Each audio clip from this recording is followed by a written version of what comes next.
Actually, assumptions about order quantity and lead time can be addressed very easily with a little bit of a modification.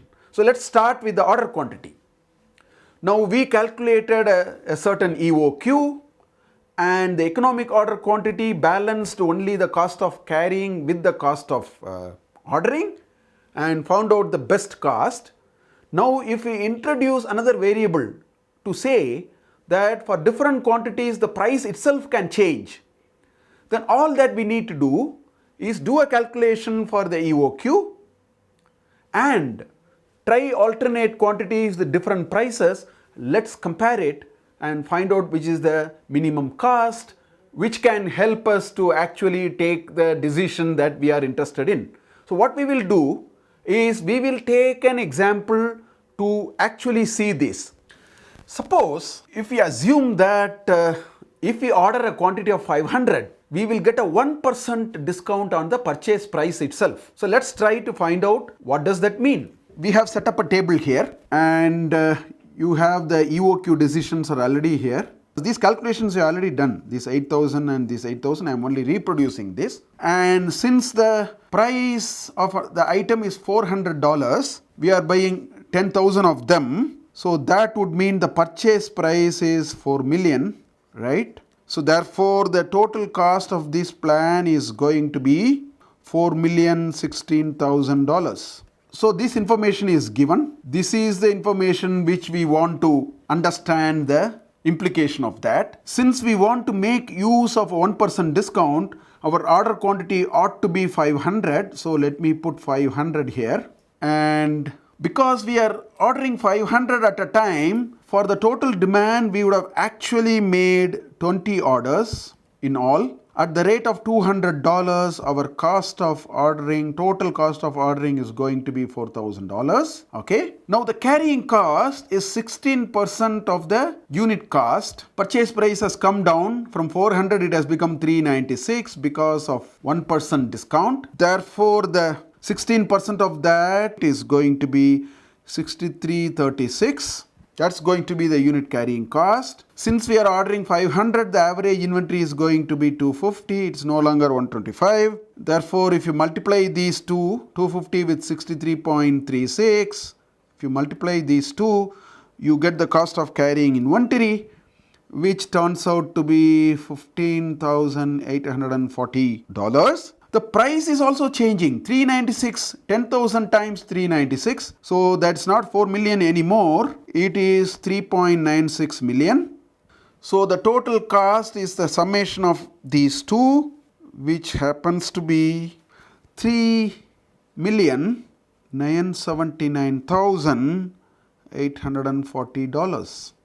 Clearly what we find is we can order a quantity of 500 instead of EOQ because the total cost of the plan appears to be lesser than an EOQ plan. So what we will do now is we will try out alternative discount structures. Just extend this line of thinking a little bit. So we will try different discount structures. So let's look at that issue to get a little more sense of what happens. So what you have here is a situation in which we actually tried this no discount and 1% discount already. Just now we saw that. We are adding two more scenarios, 2% and 4%. Because of that, the price, unit price is changing. Because unit price is changing, the purchase price will also change and the carrying cost will also change. And the order quantities will also change because the discounts are for a certain order quantity. So once you plug all these the same way as we have done the calculation, the bottom line is here. What you notice is this seems to, the order quantity of 1000 seems to provide the best option. So if there are no other major concerns, then it appears that economic order quantity need not be the best quantity. It is not economic in that sense, because we are now included purchase price as another variable, and it looks like a quantity of 1000 is the most economical quantity to order given variations in purchase price. Suppose the lead time for this particular item is 5 days.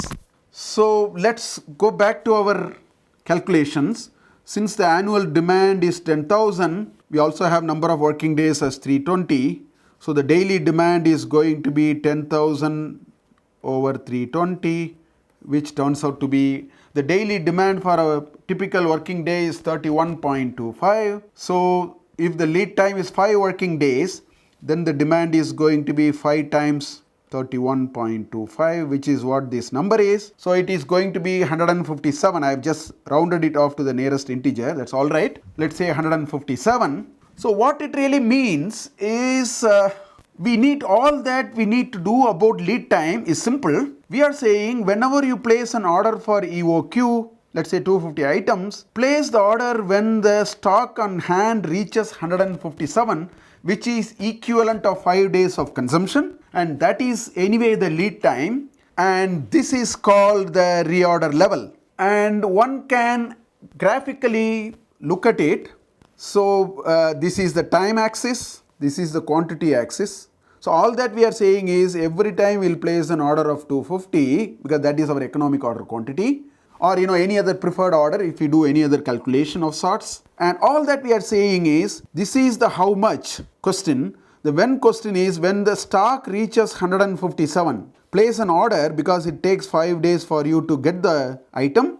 By that time you will be consuming the order, and the day it arrives it will replenish your inventory to 250. So far we were able to look at how do you address the assumptions pertaining to order quantity and how do you address assumption pertaining to lead time. The last one that is remaining is about demand certainty. Moment you relax the assumption related to demand certainty, or if you bring in the notion of uncertainty in demand, clearly we know it will result in shortages because there are difficulty in actually estimating the demand. So this is a very realistic and an important element for the business to address. So we need to address this. Let us see how this is done in the next video.